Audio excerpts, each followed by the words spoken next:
Your thoughts on allowing that particular charge, that first-degree manslaughter charge, to stand? The short answer is the judge was correct.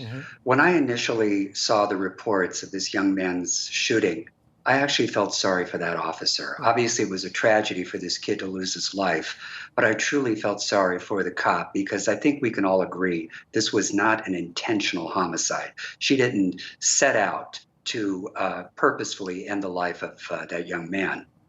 But after watching it a few more times, the video, I thought to myself, she is holding that quote unquote taser far too long for her not to realize that it's not a gun.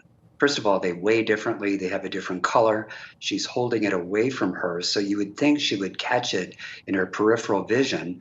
And obviously you pull it from a different side of your holster.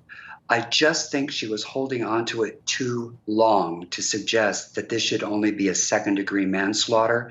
The first-degree manslaughter necessarily includes an element of implied malice, meaning she didn't have an express intent to kill, but the conduct that she engaged in was so reckless, and there was just such an obvious risk of death, and she disregarded the risks and shot it anyway, even after having that thing in her hand for as many seconds as she did. With all her years of training as an officer and as a trainer, I think she has to be held to a higher standard.